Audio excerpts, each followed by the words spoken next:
Welcome to the Intersectionality Lab, a fair space to explore intersections. Hello, I'm Jillian, and co-hosting with me today is Inga. Hello. Today on the show, we're excited to have Danusia Garrison-Chedvinsky. Danusia holds 2 master's degrees in philosophy and international peace and justice. She is a writer, artist, model, scholar, off-Broadway star, former adjunct professor, former professional skier. Today, she's going to share her expertise on gendered ageism, particularly the erasure from society, and how it impacts the way older women move through the world and their ability to thrive. Hi, thank you for being here today. Well, thank you for having me. I didn't know I had so many hyphens on my personal description. I'm going to use some of those for sure. Maybe let's start with some general definition of what gendered ageism is. So maybe you could, if you would define it for you and yourself and also in your professional expertise. Yeah, I'd be happy to. Also, thank you for having me. When I think about ageism, it refers to like middle-aged people and up. And similar to the other isms, racism, sexism, it's negative and it centers on discrimination, specifically the discrimination of opportunity. And that's the opportunity to move freely in the world as a serious contributing member of society. And for aged people who have lived longer than middle age, this impacts our social well-being, our economic well-being, and you really don't understand the full weight of it until you're in it. And in your personal experience and also observation, how did they shape your understanding on how society views aging, gender, and power? It's a good question because in the beginning, it was just this ageist discrimination was shocking because it just really happened overnight. One minute, the world is reacting to me one way, the way it's always have. And the next minute, it's like I've disappeared from view, that I'm not included in the world's sightline. The world isn't interested in engaging with me anymore. So, you get angry, but the reality is that when a woman gets older, I think when anyone gets older, but, for me in particular, and for many women or all the women I've met who are older, I'm the most interesting that I've ever been. I have more experience. I have more strength. I have more confidence. I have more power. I can add so much to offer the world. Yet the world is saying, thanks, but, you're done here. Mm-hmm. So for me at the beginning, like a decade ago, I was like, okay, I'm in. I'm going to fight this. I'm going to make systemic change. Kind of what I've always taught against is like change takes time for any type of human rights violations. It takes time. People want to go in, with their guns blazing and make a big change, but you have to know it's incremental. But I did the same thing and I was like, I'm going to change the world. I'm going to change this.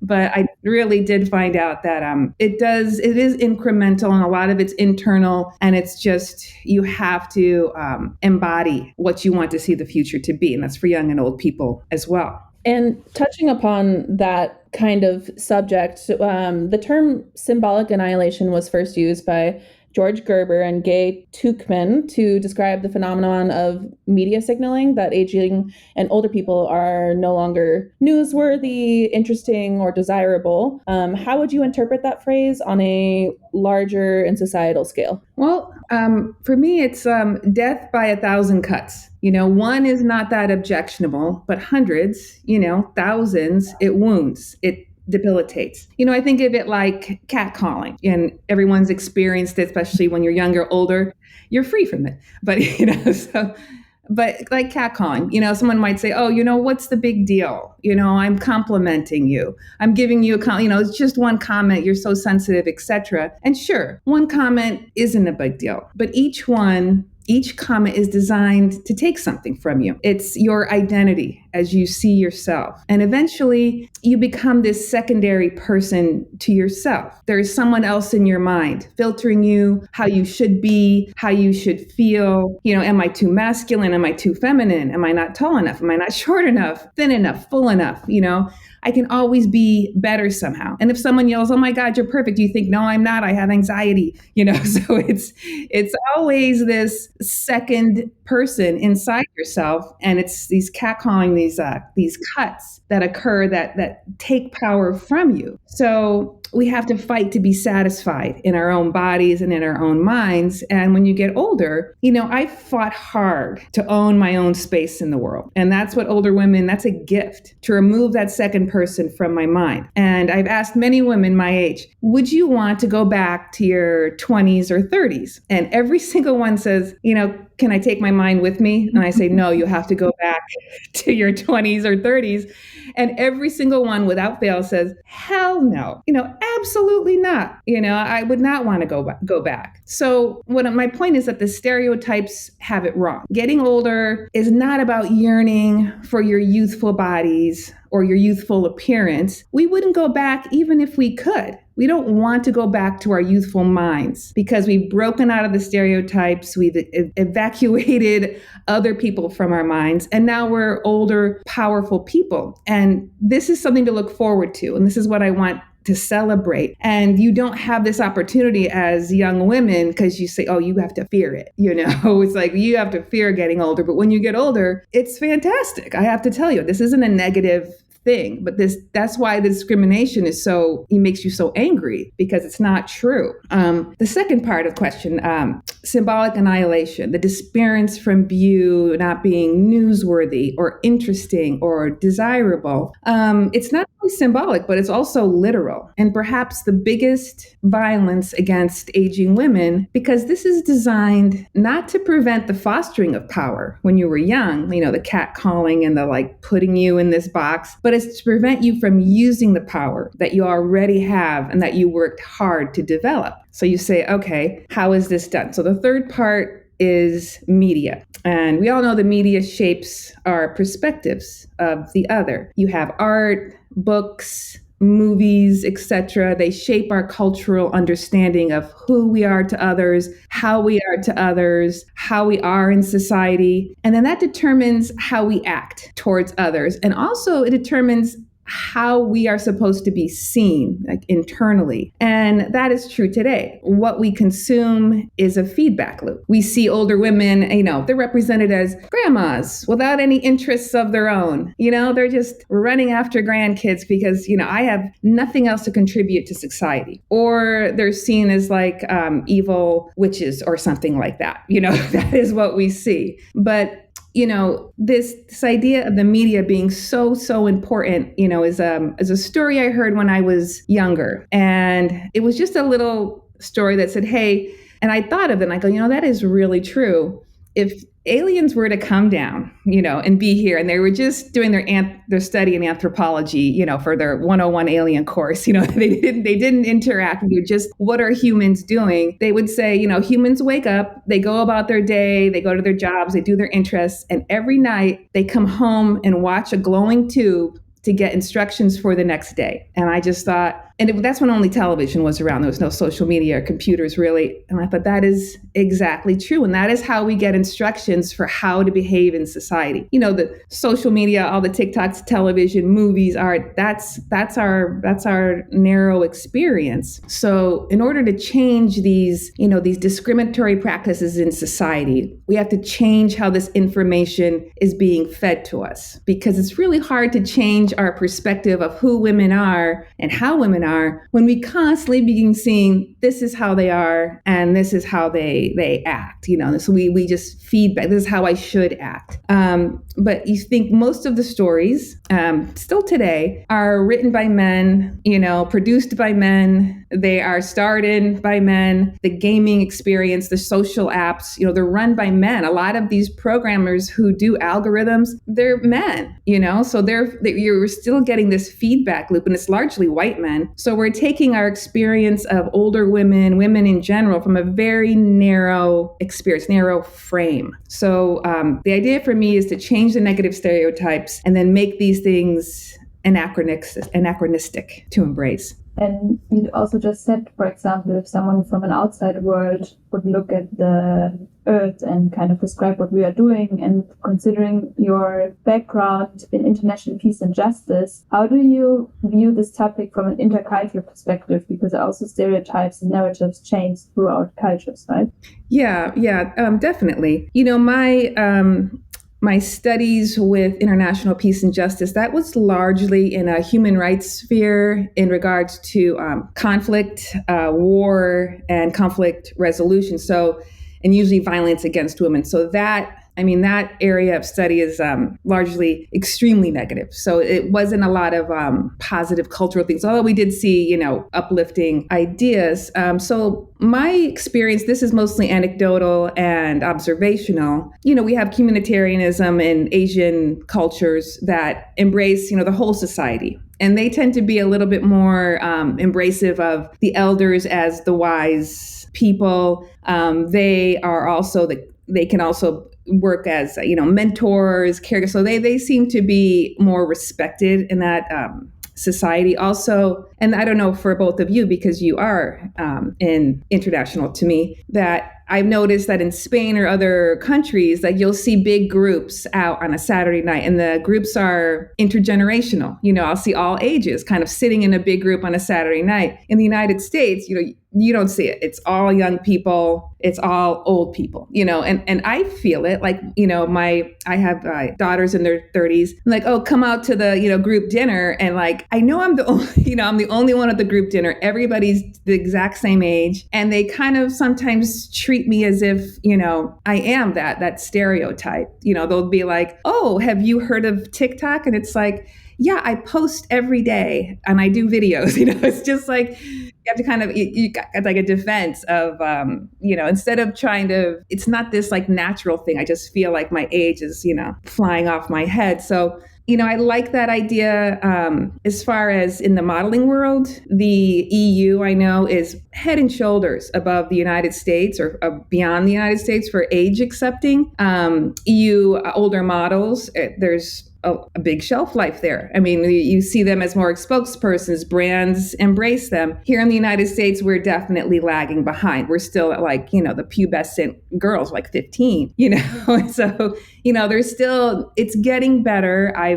Every time I'm hired, they're like, oh my God, it's so great. It's like I'm this dinosaur that's walked in the room. We were seeing a T-Rex in real life. So, that's what job opportunities, it becomes a little bit depressing in that regards. But, I kind of think of it as cultural as well as capitalistic. The 1% is a country unto its own. It's mostly men. They work hard to keep women out. So that does influence, at the very top, where women can have a voice. But as you know, there's a lot of women PMs across the world, women of power. I was looking at the Forbes top 50 powerful women. Let me tell you, this is a list. This is the top 50 was wildly impressive. They're CEO of Netflix, CEO of, $300 billion companies, financial, and then they're across the diversity scale too. The women are diverse. So there are plenty of incredible, powerful women who have broken barriers and become leaders. So these are the people to watch. These are the people to support and eventually become your own, person of power. And as you just touched on a little bit of the workplaces in that realm of ideologies and issues, you mentioned that there is that societal fear of aging and power loss. There is that 50 over 50 for Forbes, the multi-billion-dollar CEOs. But how do you see this societal fear of aging and power loss in people's dating and sexual interactions as you get older? Yeah, that's a good question because, how do these dynamics compound? This intersection of ageism, gender, sexism, this desirability. The beauty standards are reflective of dating and sexuality because it centers on this continued desirability, by men. And you're all familiar with the male gaze. We have these, these George Clooney's, these Tom Cruises, these Brad Pitts, the most desirable man on earth. And they're all dating women half their age, or they're seen with women half their age. You see gaming characters, designed mostly by young men wearing a thong in the jungle with a machine gun, strapped across her back. And the men are in full gear with a mask and, protective clothing. And you're just like, why is she wearing a bathing suit? She's in the jungle. So the point is that men grow up they're seeing themselves aging and having the same dating pool as they did when they were young. I can still have the youngest and, societally hottest women throughout my life, So it becomes this skewed vision of not embracing older women as being beautiful, desirable, powerful. There was a story that Tom Cruise they were like testing people for, I don't know, maybe a Mission Impossible, who knows? And he was 50 or whatever, 50s. And there was like Cameron Diaz, who was in her early 30s, up for the part. And she didn't get it because Tom Cruise said she was too old for the part to be his love interest, which come on. And that's like shows to like my virility. It's like, oh no, I find that a lot of men, they date these younger women. It's a transaction. In other words, they want to show other men they are desirable. They want to show other men their power. So that's financial power and also virility. I can keep this young woman, satisfied. So, that becomes like, they don't really care about the women at all. It's just a transaction. So you have young men, objectivity as a method of interaction is one-dimensional. It's not relational. So men often wonder why they can't communicate with women, because they're not operating on a relational level. But let's be real. In the past, as well as today, the only way many women could get close to power, be in the room with power, was to date it, or marry it. They weren't allowed in these rooms of power. And that's still true for women today who weren't born with, economic opportunity, maybe political, cultural opportunity. You'll see it, and it's funny because a lot of, I know somebody who is a sex therapist, has great stories.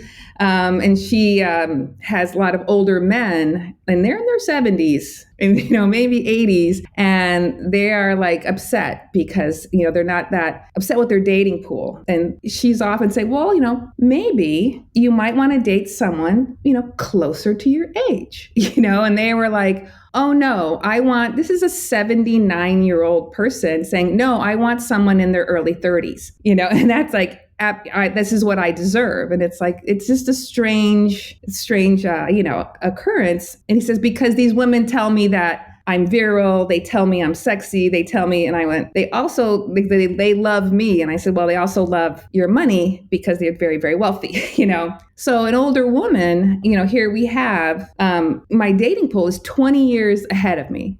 That's the people who are, like interested. So, it's like, I don't want to date someone 20 years older than me, that puts them at 80, so it's like they're coming with a walker. So I was like, so a lot of older women are staying single, happily single. They don't want to be caregivers, personal assistants, or trophies. Statistics bear this out. Women who don't marry are happier, suffer less depression, are economically more stable, etc. But the opposite is true for men. Income drops for men who've never been married. Life satisfaction drops for men who aren't married. So older men immediately want to get married. It's a great deal for them. They want someone who will help them thrive and prosper and succeed. And women exchange their lives for that. So women are statistically more unhappy being married if that is the case. They exchange their lives, they exchange their economic life to help the man prosper, thrive, and succeed. And, what a great deal. This is what they want. So as an older dating person, you find men who just unconsciously, that's what they want. That's what they want to relive. They're like, okay, I want a caregiver, a personal assistant. But a lot of older women that I talk to say, no, no, thank you. I just would rather have someone who is a mutually relational. I just want to have a partner. I want to have an adventure person. So that's what a lot of older women are facing as far as the intersection with gender and age and sexuality. So I see a lot of women just dating or just staying single because I have to take care of one person, and that's myself, and now I have my power. I am not going to trade it in. So that's what I wish it could change, but it's going to be a slow increment. I know I can see some rumblings, younger men who are more evolved, coming up. But, in other cultures, a woman is supposed to, carry the load of everybody and be the man's emotional body also.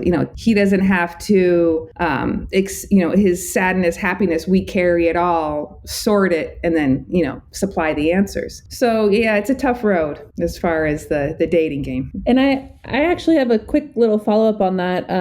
With the inclusion of technology and perceptions of dating apps and situations with that. I know that people can set different dating ranges for something like Tinder. And you mentioned that, older men are looking for that. But with 80-year-olds, I don't think they may necessarily be on Tinder per se. But for you, what is your perception in joining an app like that or something similar to that kind of realm? Yeah, it's not great. As much as it's not great for you young people, I know I don't think anybody thinks, wow, dating apps are great. It's so much to choose from, I think for everybody, it holds their terribleness. One thing I'd like to shout out to all older men is keep the sleeves on your shirt. Keep the sleeves on. They tend to cut off their sleeves and take a picture of their gun, like their arms. And it's just like, it's like, there's another guy with his sleeves cut off. And I was like, what are they doing? Or they cut their sleeves off and they're holding a guitar, to show that they're, rock and roll. Or it's like, okay, some men, they, as probably there's some that just aren't good at picture taking or like self-evaluation on what you're posting. But there's far and few between. It's hardly anybody, because somebody who is, say, successful, athletic, like for me, you'd have to have your own job, successful, athletic, funny, engaging, and perhaps, physically fit. If they're in their 50s, they're like, I'm going for 35 to 40, or else, 20 to 35, even 40 is like pushing it a little bit. And, there's, usually the men in my age range, they don't go on the apps. They get a matchmaker. So you pay quite a bit of money for a matchmaker. It's like $10,000 to $50,000 for a matchmaker. So it's a lot. Could I just ask, what is a matchmaker? I never heard about it. Oh, so yeah. There's professional matchmakers. It's generally caters to the wealthy, and they charge anywhere between $10,000 and I've seen it as high as $50,000 for a client. And they guarantee them, let's say, 6 dates, right? And so, but they vet people. So they'll find people in their network, they'll arrange the date, and then they go on the date. And that's what they pay for. So they don't have to go on an app, and they so I've gone on a few of these as the vetted person, and they'll call me, and it's blind. This one is blind. I go and I just don't know age, and I don't know their name. So it's like, okay, they're very successful. They run this and that. They're funny. This is their political outlook. So they figure it's going to be a match. And every single time they're at least a decade to a decade and a half older than me. And, it's like, it's okay. But I've had someone who they were like 3 years older than me, and they made a big point of saying, hey, I just want you to know that I'm okay with dating older women. And I was like, you're older than me. What are you talking about? So, that's like the mindset, like, hey, I'm okay with it, but it's like, you better, you're on the edge. So, and someone was, 10 years older than me, and they were like, I don't know, you might be too old for me. And that's like, you're 10 years older than me, and it's like, well, I deserve somebody like at least 15 to 20 years younger than me. And these are like, that's what happens in these pools. So it's, it's like, sometimes it's delusional, because I talk to matchmakers and they're just like, good God, I really try to help them. It's just like, maybe you've been so dissatisfied with all the people you've dated because they're so young, they're younger than your daughters, and you're not finding a match, and you're saying you don't relate to them, maybe, but it's like, for them, it's a show of power to other men. That's the way I look at it. So yeah, the apps, I don't go on any of the apps because That's interesting in a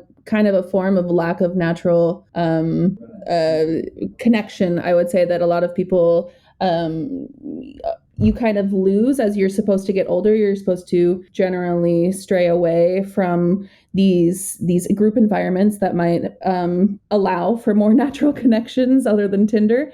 But, again, as you mentioned, it is all dominated by men. Our society is favoring men.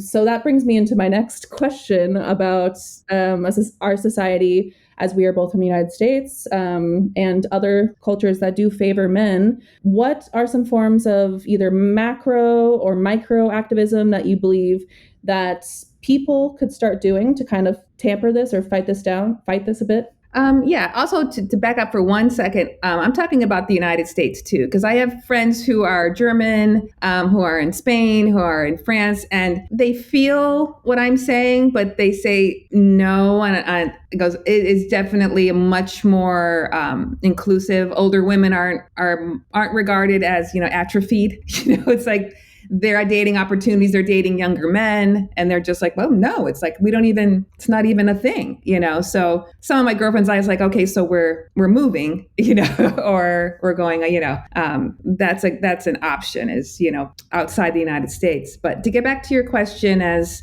what an individual can do. It was something that I think it was Bell Hooks said this about racism in regards to Black people. She said, rather than give up the stereotype, people will create a special category for the person and say, you're not like older people. Instead of saying, my ideas are too narrow or misinformed, and I need to expand my understanding of older people. In her case, it was my understanding of Black people. So they're saying you're different from your people, and that allows them to maintain the lie. That allows them to maintain the stereotype. And I think most women have heard the phrase, you're different from other girls, instead of questioning their own belief that all women have particular traits, which just happen to be manufactured by the public imagination, mostly white men, instead of thinking, oh, my ideas of all women are too narrow. Wow, I didn't know there was, women like you. There must be a lot of you out there. Instead of, well, you're different than other girls. So that's this idea of maintaining the stereotype. So your brain has been hardwired by you wired it yourself, so it can be rewired. So my point is, the takeaway is that what we think, it really matters. And I'm saying this for you, younger people. It's how you think of older people will matter to you when you get older. It's going to matter very much, because you get here and you think, oh, dang, I should have been thinking of this a while ago, It matters what you think of older people and breaking your own stereotypes. Instead of thinking, oh, well, older people can't use technology, Well, there is the CEO of Netflix. There is the CEO of billions of dollar finance firms. They know how to use technology. There's some who fuddle with it, but there's plenty of older people. They say, oh, people say to me, you're not like older people. And it's like, I'm just like all the older people I know, frankly, bright, strong, confident women who are adept at the, social culture. So the idea is, think and act in the future that you want to live in. It's something everybody can do. Change your thoughts, expand yourself, be aware of stereotypes that you cling to, that you're unaware of. And then ask yourself why. Why do I think this older person is different than all older people? Or why do I think this person of color is different from other people of color? It's like, it's me. It's my narrow ideas instead of they're not in their category. So you create this future of empowerment for older women. You can do that today. You can do that. And it breaks the stereotypes in your own mind. Yeah, for sure. Very important points, no? And I think also always when you sense kind of not a barrier, but kind of a defense in yourself, because you think like, oh, but this person is not like all the other older people that I know, that you usually get it more in this defense mode instead of what you just said, like go into this feeling and think like, why do I think this person is not fitting into these categories that I already have for older people, for people of color or so on. So, yeah. Yeah. And it's important for you because you're going to get here. It's like everybody's going to age, and you think, oh, it's just not going to matter. You don't see it, like what happens. But you hear like voices of women saying the same thing. This, it's this invisibility where it's like, it's like, well, wait a minute, why, when I am at my strongest, most powerful, why shouldn't I be a mentor? And especially for young women, who do you like now there's more, but who do you have? You don't have like a lot of George Clooney's or the Brad Pitts to say, oh, I'm going to be debonair and really, killing it when I get older. It's like you have these visions of like, we're either gone from view, or these older women who are like, I don't want to be that lady on the pharmaceutical commercial or on the cruise ship commercial, I oh my God, I have to do everything I can. I need all this fillers. I just don't want to look like that. But you have people now like maybe a Reese Witherspoon or a Nicole Kidman, Dame, Madam, these, a lot of older celebrities, actors, women who are incredibly powerful and unapologetic of being older, and you realize it's a great thing to be older. It's like for you to, can't wait to get older because it really is like you're comfortable, you're not anxious, the world, you feel good, you're confident, and you think of maybe people, other women in your life who are older, maybe your mothers or aunts, and you think, are they weak people? And most young people go, no, they're not, They're not weak. They definitely, do they speak their mind? It's like, yeah, they're going to tell you exactly what they think. So it is. So that's what we think matters, basically. And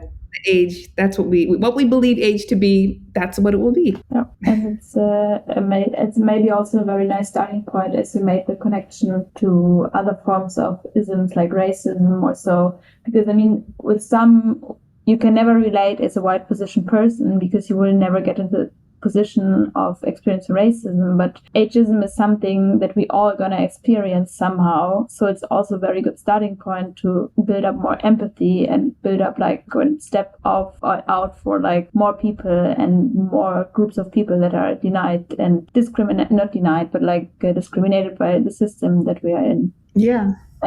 So if you could say like one key aspect or a shift in perspective, you were already talking a lot about it, but like one key takeaway for the listeners to gain from this conversation about gendered ageism, what would that be? Yeah, I think I tried to repeat it all the way through, but what we think matters. That's the key takeaway. What we think about ourselves matters. What we think about ourselves, what we think about others, it matters. How we move through the world, that matters.